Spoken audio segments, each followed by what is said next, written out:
초대교회는 하나님께서 시작부터 함께 하셨습니다. 교회가 성장하도록 강력하게 역사하셨습니다. 그렇다고 해서 그곳에 어려운 점이 없었느냐? 그렇지 않습니다. 어려움이 있었습니다.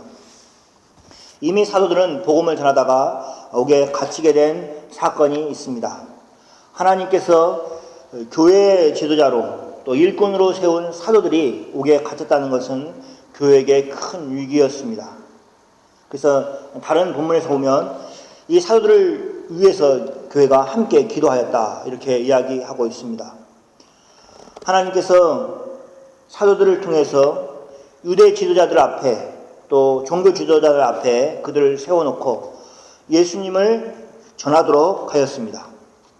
하나님이 그 일을 통해서 유다 전역에 또 예루살렘에 뿐만 아니라 이 이스라엘 땅에 예수님이 다시 살아나셨고 하나님이 그를 살리셨고 그를 주와 그리스도로 삼으셨다는 말을 선포하도록 그렇게 하였습니다. 흩어져서 저 끝 갈릴리에 가서 전한 게 아니라 거기에 지도자들이 다 모여있는 그 자리에서 전함으로 마치 복음이 온 세상에 전할 수 있도록 그 기회를 얻고 있는 것입니다. 하나님은 이렇게 위기를 기회로 사용하고 계신다는 것을 우리가 믿길 바랍니다. 오늘 초대교회에 다른 위협이 있습니다. 오늘 본문을 이해하기 위해서는 오늘 본문 전에 나오는 내용을 먼저 살펴보아야 합니다. 오늘 본문 아나니아라 하는 사람과 그 안에 삽비라는 사람은 소유를 팔아 그 값을 사도들의 발 앞에 두었습니다. 그러나 이것은 그 당시 때에는 또 초대교회에 막 이제 교회가 태동했을 때는 그것이 특별한 일이 아니었습니다. 집을 팔아서 그죠? 그거를 다 사도에게 줬는데 특별한 일이 아니다 라고 하면 우리가 놀랄 수도 있지만 그러나 그 당시 때 강력하게 성령이 역사하셨을 때 그런 일이 일어났다는 것입니다. 사도행전 4장 33절부터 보면 이렇습니다. 사도들이 큰 권능으로 주 예수의 부활을 증언하니 무리가 다 큰 은혜를 받았습니다. 그리고 그 중에는 어떠냐면 가난한 사람이 없었습니다.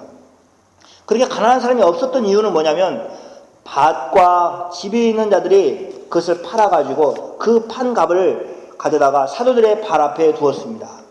그래서 이 사도들이 각 사람에게 필요한 것을 따라서 나누어 주었습니다. 그래서 가난한 사람이 없었습니다. 여기서 가난하다라고 얘기할 때는 아파트가 없다, 자동차가 없다, 이 가난을 얘기하는 것이 아니고 굶는 사람이 없다라고 우리가 보는 것이 더 맞습니다. 그래서 가끔 이렇게 얘기하죠. 정말 우리가 필요한 거냐라고 얘기했을 때 그것을 원하는 건지 필요한 건지 영어로 얘기하면 want인지 need인지라고 얘기를 합니다. 정말 필요한 것은 없으면 안 되는 것이고 원하는 것은 없어도 살 수 있는 것을 얘기합니다. 그래서 여기 가난한 사람이 없다라고 얘기했을 때는 주머니에 이렇게 통장에 한 10,000불씩 있고 그리고 뭐 집은 한 채씩 있고 이런 사람들만 있다라고 얘기하는 것이 아니고 굶는 사람이 없다 정도로 우리가 이해할 수 있습니다. 그러나 중요한 것은 그런 사람이 없게 된 이유가 뭐냐면 밭과 집이 있는 자들이 팔아 그 판값을 가져다가 사도들에게 주었기 때문이다라는 것입니다. 그리고 그 어떤 대표적인 사람으로 요셉이라는 사람을 들어서 그가 어떻게 했는가 하는 이야기를 합니다. 그러니까 이런 것이죠. 그 당시에 이 소유로 가지고 있던 밭을 팔고 집을 팔아가지고 이렇게 했다. 그런데 우리가 잘 아는 요셉도 그렇게 했단다 라고 해서 실질적인 증거를 이야기해 주고 있는 것입니다. 그럼 왜 사람들은 자신의 소유인 밭이나 또 집을 팔았을까요? 첫 번째는 필요가 있었기 때문에 그렇습니다. 가난한 사람들이 있었고 그들의 먹을 것이 필요하였습니다. 그들에게 먹을 것을 나누어 주기 위해서는 누군가 도움을 주어야 했습니다. 성경을 잘 읽어보면 물건을 서로 통용하였다라는 이야기가 나옵니다. 그리고 자기 재물을 조금이라도 자기 것으로 생각하지 않았다는 말이 나오고 있습니다. 그래서 처음에는 이렇게 했을 것입니다. 자기의 가지고 있는 물건을 나누어 주었습니다. 물건만이 안 되니까 이제는 그 어떤 재물을 사용해서 나누어 주었습니다. 그런데 이제 자기가 가지고 있는 것이 다 소진되었습니다. 그래서 재물을 만들기 위해서 집을 팔았는데 그것을 자기가 나눠주는 게 아니라 이제 그런 거 아닌가, 돈 액수가 커진 겁니다. 그죠? 자기가 가지고 있는 것은 예를 들면 뭐 100불이다, 50불이다. 그러면 서로 나누는 게 편하죠. 그런데 만약 이제 집을 팔면 지금은 거의 100만 불 시대가 됐으니까 그럼 큰 돈이 있다고 합시다. 그러면 자기가 나눠주면 어떻게 되겠습니까? 그럼 그 자기 권력이 되는 거죠. 그래서 그러지 않고 어디냐면 사도들에게 맡겼다는 것입니다. 그래서 필요를 공급하기 위해서 그랬다. 그 자리에 필요가 있었다라는 것을 이야기하고 있습니다. 두 번째는 필요만 있다고 다 되느냐, 그러지 아니고 필요를 채우려는 사랑의 마음이 있었다는 것입니다. 그래서 가끔씩 그런 얘기 하죠. 이게 이제 한국도 이번에 뭐 가뭄 때문에 고생하다가 이제 또 이제 비가 많이 와서 홍수 때문에 고생합니다. 그러면 우리가 구제를 하죠. 그러면 누가 하느냐? 구제연금을 가장 많이 하는 사람들은 부자라기보다는 오히려 서민들이 많이 한다, 이런 얘기 하죠. 왜냐하면 우리가 그 아픔을 아니까 공감이 되어서 많이 한다, 이렇게 얘기를 합니다. 그런 것이죠. 사랑하는 마음이 없으면 아무리 많은 돈이어도 그것을 나눌 줄 모르는 것입니다. 많은 사람들이 돈을 쓸 줄 모르는 분들이 많다고. 뉴질랜드에 오셔가지고 나이가 드셨는데 정말 힘들게 사는 거예요. 집 한 채는 계시는데 너무 어렵게 사니까 이 부동산 하신 분이 권하는 거예요. 어르신 그러지 말고 이 집을 저당 잡혀서 돈을 빌려가지고 그것으로 이렇게 좀 여유롭게 사십시오. 또 남도 이렇게 도와주고 살면 어르신이 이렇게 사람들한테 그 좋은 소리도 듣고 살아갑니다, 이렇게 얘기를 해도 못 듣는 겁니다.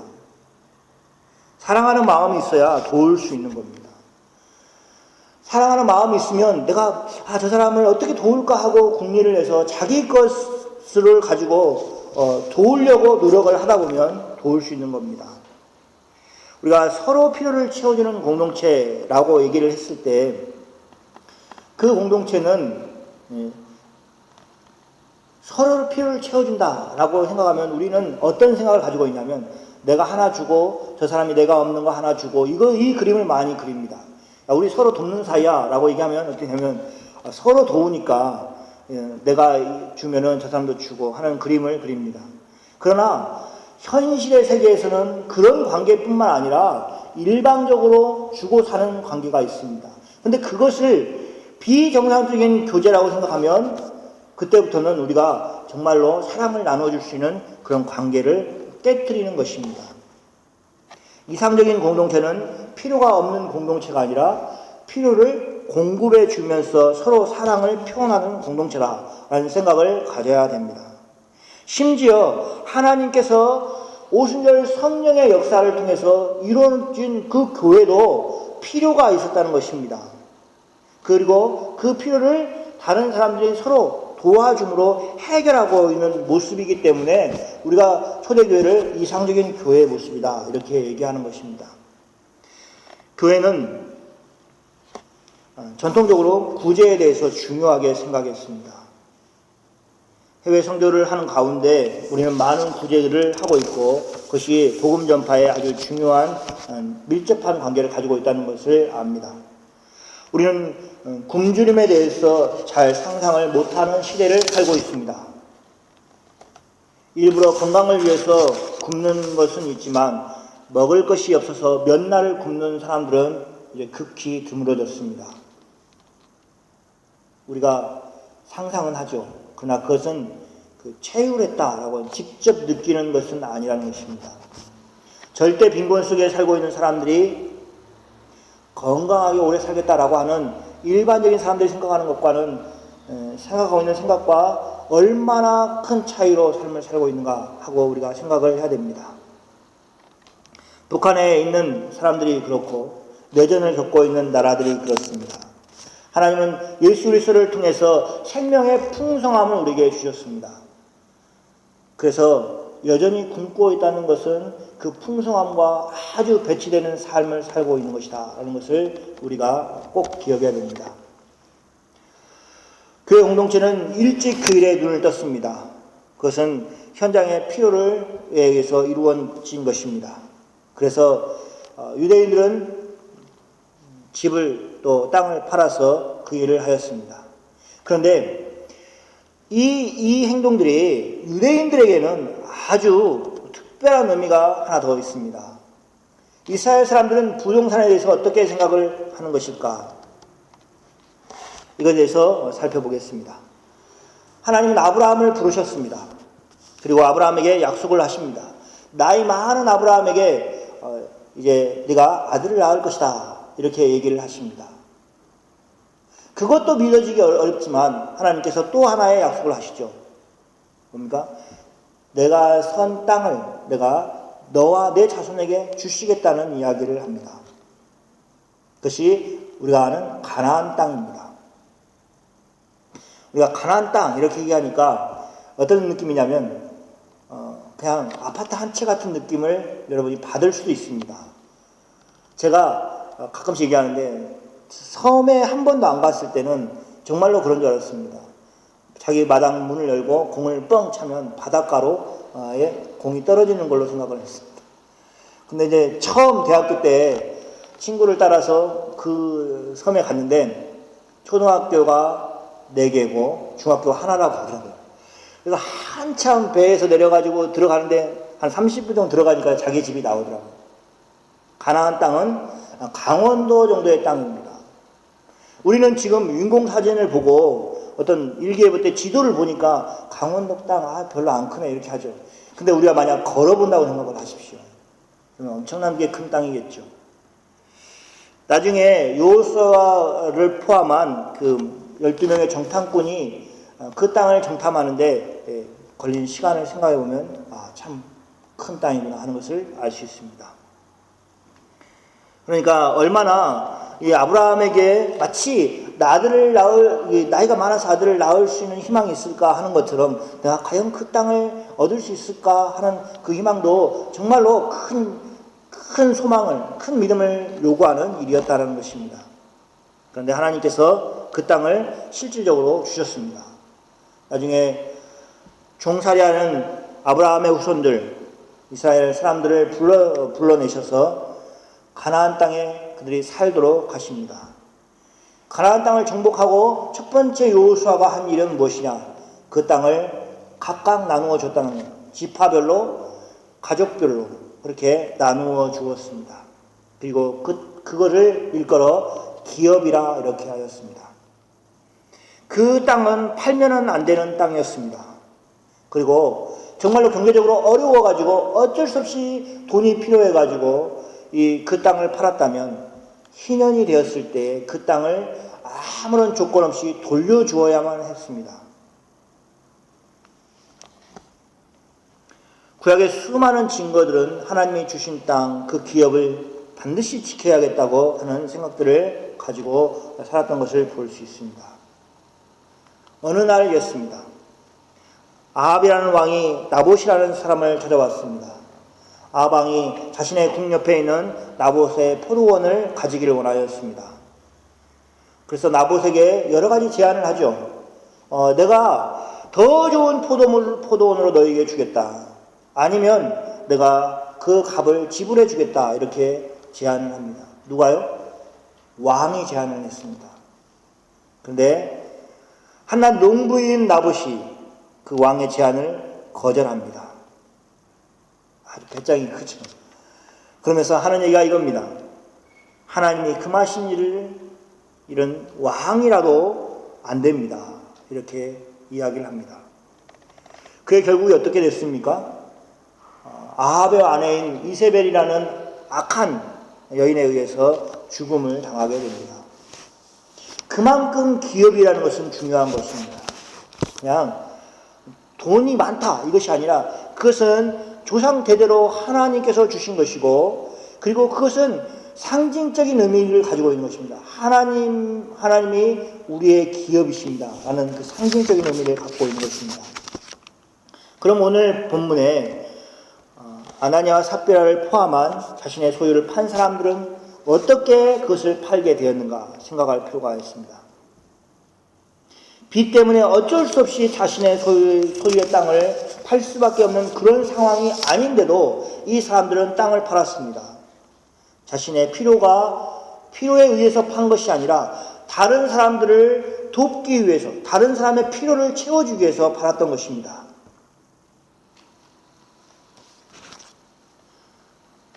그런 사람들은 어떤 생각을 하였기에 그 밭과 또 집을 팔았던 것인가? 그리고 사도의 발 앞에 두었다는 것인가? 사도 바울은 이 일에 대해서 이렇게 얘기합니다. 그리스도인의 기업은 예수 그리스도시다. 이렇게 얘기합니다. 이것은 대전환을 가져오는 것입니다. 전에 그들의 기업은 무엇이었냐면 집과 밭이었습니다. 조상세대에 내려오는 집과 밭이었습니다. 그러나 이제 그들의 기업은 예수 그리스도가 그들의 기업인 것입니다. 그래서 그들은 밭을 파는데 주저하지 않았습니다. 그리고 그 판 값을 사도들의 발 앞에 둡니다. 사도들의 발 앞에 두었다는 것은 이런 의미가 있습니다. 그 재물에 대한 사용하는 그 권한을 사도들에게 넘긴다는 의미를 가지고 있습니다. 자신이 팔아서 소유하게 된 그것에 대해서 자기가 주장하는 것이 아니라 그것을 가지고 교회의 대표였던 사도들에게 주므로 그들이 사용할 수 있도록 그렇게 하고 있는 것입니다. 그렇게 보면 그 소유에 대해서 더 이상 아무런 미련이 없다라는 것을 말해주고 있습니다. 왜냐하면 그들에게 그것에 대한 미련을 둘 필요가 없을 정도로 그리스도가 위대하시고 크시기 때문에 그렇습니다. 그래서 그 진주라는 그 예화가 있지 않습니까? 비유가 있지 않습니까?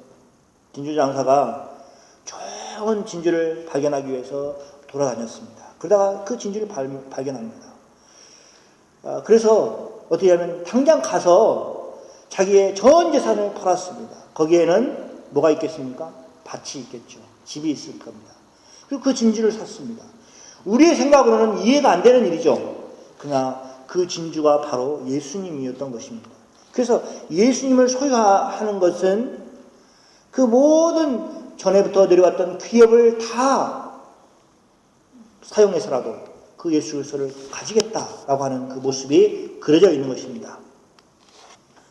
그런데 오늘 본문은 엄청난 일이 일어나고 있습니다. 어떤 일이 일어나고 있습니까? 제가 오늘 본문에서 가장 가슴 아프게 다가오는 것은 베드로가 아나니아에게 한 말입니다. 어찌하여 사단이 내 마음 가운데 마음에 가득하냐 이렇게 이야기하고 있습니다.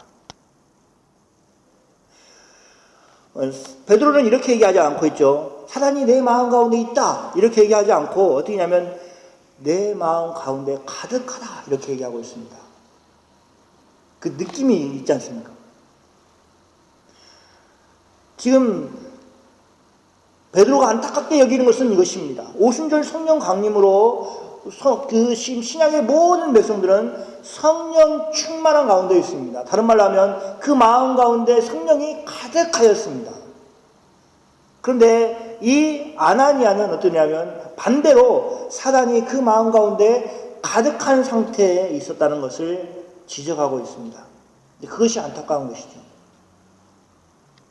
모든 사람들은 다 지금 성령이 가득하여서 어떻게 하면 도울까? 어떻게 하면 서로 사랑할까? 어떻게 하면 예수님을 전할까? 하는 그런 마음으로 가득 차 있는데 이 아나니아는 그 마음 가운데 사단이 가득하여서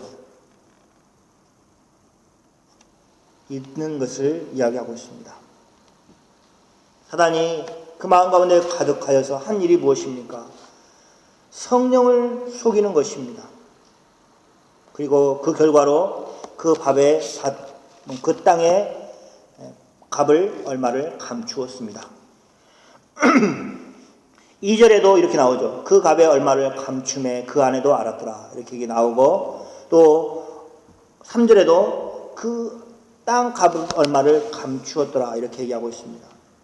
성경은 그 땅값의 얼마를 남겨두었더라. 이렇게 얘기하지 않고 감추었다 이렇게 얘기하므로 처음부터 숨기려고 했다는 것을 이야기하고 있습니다.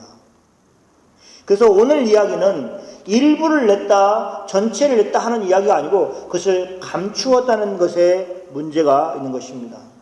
그리고 그것은 어떻게 시작됐냐? 사단이 그 마음 가운데 가득함으로 시작됐다 얘기하고 있고, 그가 처음부터 거짓말을 하려고 하였다는 것을 이야기하고 있는 것입니다. 그리고 베드로는 그 일에 대해서 사람에게 거짓말하는 것이 아니라 하나님께 거짓말하는 것이다 라고 선언을 하고 있습니다. 자신의 소유를 팔아서 남을 돕는 것도 칭송을 받을 일인데 그것이 유대인들에게는 엄청난 의미가 있는 기업을 팔았다라는 것은 더 놀라운 일입니다. 그런 대단한 것까지도 아주 가증스럽게 만들어 버리고 있는 것이 아나니아의 잘못인 것입니다. 아름다운 꽃으로 가득한 꽃다발을 생각을 해 보십시오. 그 아름다움을 계속 유지하면 좋겠지만 그러지 못하죠. 시듭니다. 꽃이 떨어지기도 합니다. 그러면 우리는 어떻게 합니까? 쓰레기통에 집어넣습니다. 꽃이 아름다우면 아름다울수록 그 꽃이 졌을 때의 그 흉악함은 또 흉측함은 훨씬 더 크게 되어 있습니다. 차라리 꽃을 피지 않은 나무는 우리 어떻게 합니까? 우리는 계속 보고 관상목으로 또 이렇게 사시사철 푸른 나무로 볼 수 있습니다. 그거는 아름다움이 없습니다. 그냥 그 자체가 푸르름이 아름다운 것입니다. 그러나 아름다운 꽃이 졌을 때의 모습은 정말로 볼품없고 흉측하고 버릴 수밖에 없는 것입니다. 우리의 신앙생활에도 동일하게 있습니다. 가장 우리가 아름답게 또 영광스럽게 여기는 것이 무엇입니까? 그것은 예배입니다. 그러나 이 예배를 하나님이 이스라엘 백성들에게 거듭거듭 경고하는 것은 뭐냐면 가증스럽게 만들었다고 얘기하는 것입니다. 예배하러 나온 그들에게 너희가 가증스럽다라고 이야기를 하고 계십니다. 그들에게 이야기할 때 일하고 있는 것에 대해서 가증스럽게 얘기하는 게 아니라 예배를 드리고 있는 그들에게 가증스럽다라고 이야기를 하신 것입니다. 왜냐하면 가장 좋은 것을 가장 흉측하게 만들어가고 있기 때문에 그랬습니다. 동일한 것이죠. 아나니아와 삽비라가 하고 있는 일은 정말로 모든 사람의 칭송을 받을 만하고 하나님의 사랑을 받을 만하고 하나님이 영광을 받으실 일임에도 불구하고 그 일을 사용해서 그의 속임으로 그의 거짓으로 이렇게 오염을 시키고 있는 것입니다. 오늘 본문은 좀 이상한 특이한 점이 있습니다. 아나니아가 죽었을 때 그 사실을 그 아내 삽비라에게 바로 얘기하지 않고 있습니다. 그냥 아내에게 얘기하지도 않고 그 사람을 장사 지내었습니다. 성경이 이야기하고 싶은 것은 이것입니다. 아내가 남편의 죽음을 알지 못하는 가운데 다시 베드로 앞에 섰다는 것을 이야기하고 싶은 것입니다. 그리고 아내는 남편과 똑같은 대답을 하였습니다. 아내도 이미 그 사실을 알았고 그것을 감추는데 함께했다는 2절 말씀이 맞다는 것을 증명해 보이고 있는 의미에서 그렇게 이야기하고 있습니다. 가정은 작은 교회입니다. 그런데 어떻습니까? 아나니아의 가정은 부부가 속이려고 작정을 한 것입니다. 사단이 그들을 지배해서 성령을 속인 것입니다. 가정에서 이미 실패하였습니다. 가정에서 실패하는 것은 사람들에게 잘 드러나지 않습니다. 그래서 그 목소리가 담을 넘지 않으면 됩니다. 또 이제 작은 집은 그 벽을 넘지 않으면 됩니다. 그 안에 많은 그런 안 좋은 일들이 있어도 다른 사람들이 모릅니다. 왜 그렇습니까? 그건 비밀스러운 것이기 때문에 그렇습니다. 그러나 그 비밀스러운 곳에서 또 비밀스러운 관계 속에서 성령 충만하지 않고 살아가는 사람들이 있다면 그것은 결국은 세상에 드러나 보일 수밖에 없다는 것을 성경은 보여주고 있습니다. 또 그리고 그것은 결국은 교회 공동체에 큰 영향을 미칠 수밖에 없는 일로 나타날 것이다 하는 것입니다. 가정이라는 작은 비밀스러운 관계 속에 있는 것, 그곳에서 일어나고 있는 일이 결국은 교회 공동체를 복되게 할 수도 있고 또 그 교회 공동체를 해롭게 할 수도 있다는 것입니다.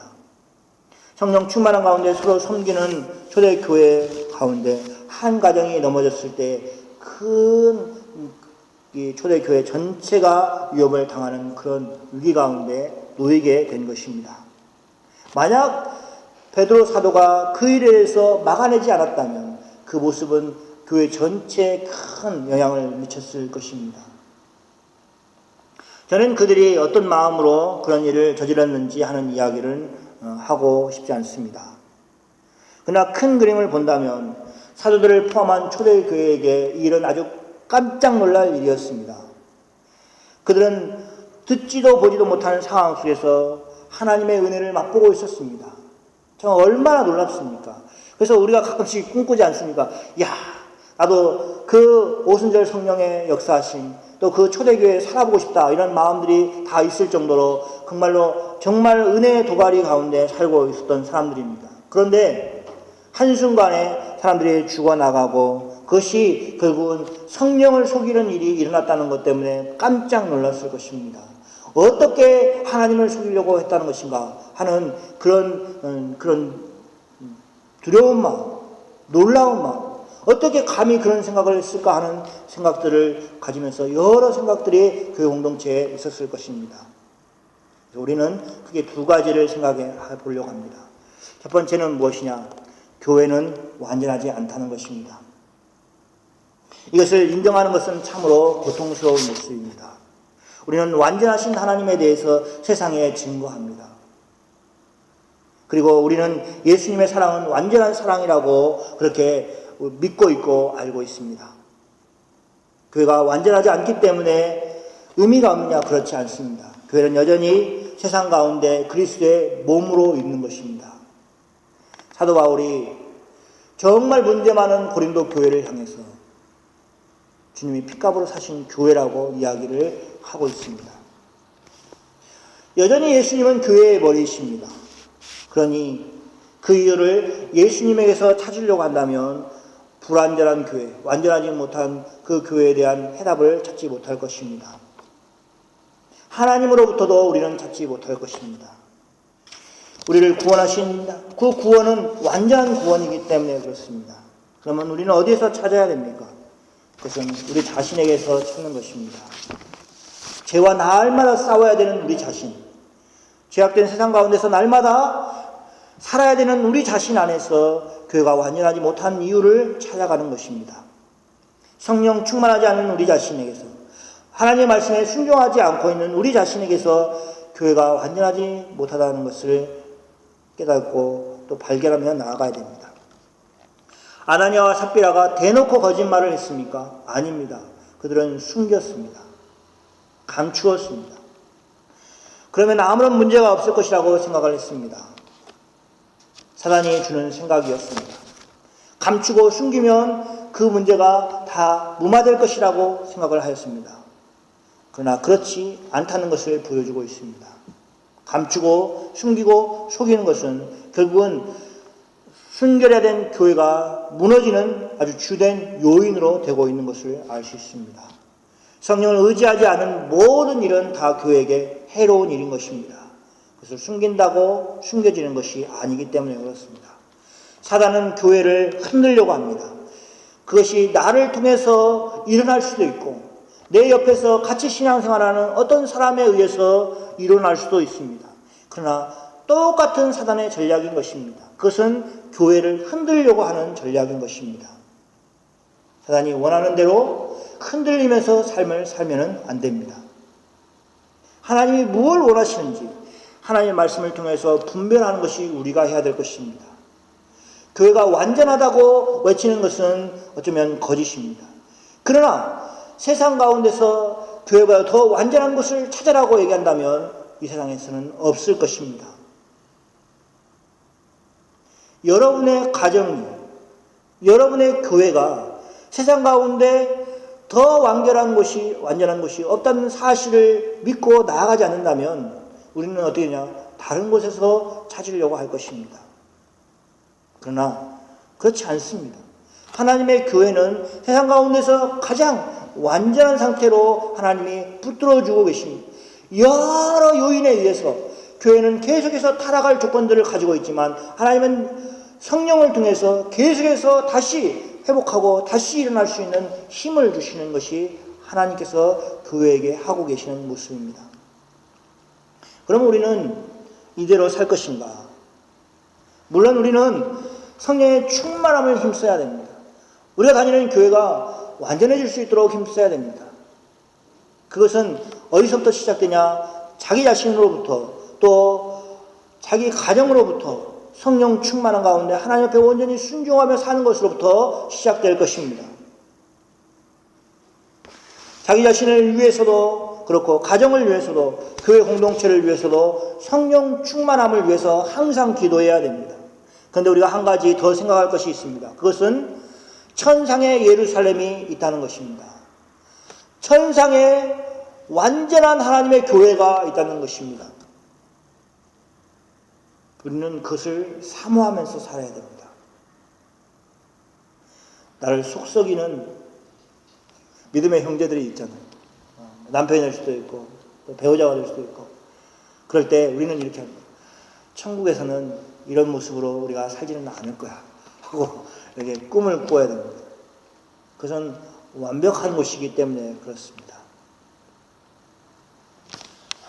우리는 심지어 주님이 십자가에 핏값으로 사신 교회라 할지라도 사단의 공격을 받으면서 성도는 때로 넘어지고 또 쓰러지고 아파하고 힘들어하고 그렇습니다.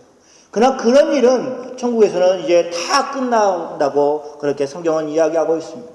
그래서 성도는 천국을 바라보고 살아가는 것입니다. 그리고 천국과 같은 교회를 이 땅 가운데서 맛보기 위해서 우리 스스로가 힘쓰면서 삶을 살아야 됩니다. 이 땅에서 눈물을 흘리면서 주님 다시 오시기를 간절히 소망하면서 삶을 살아야 됩니다. 그러기 위해서 무엇을 해야 되냐? 우리의 기업이신 예수님을 붙들고 살아가는 것입니다. 우리 서부교회뿐만 아니라 어떤 교회의 어려움을 들을 때에도 우리는 이런 자세를 가져야 됩니다. 그래서 기도를 해야 됩니다. 우리의 기업이 이제 예수 그리스도 한 분이시기 때문에 그렇습니다. 우리의 소망은 이제 예수님에게 있고 우리의 기업인 예수님이 우리 자녀들에게 잘 전해지도록 하는 것. 그래서 우리처럼 예수님을 기업으로 삼고 살아가도록 하는 일, 그 가운데 우리가 서로 힘쓰면서 삶을 살아가야 됩니다. 그래서 우리는 이렇게 얘기할 수 있는 것이죠. 예수님이 우리의 전부이십니다. 이렇게 이야기할 수 있는 것입니다. 이야기할 수 있는 것입니다. 이야기할 수 있는 것입니다. 이야기할 수 있는 것입니다.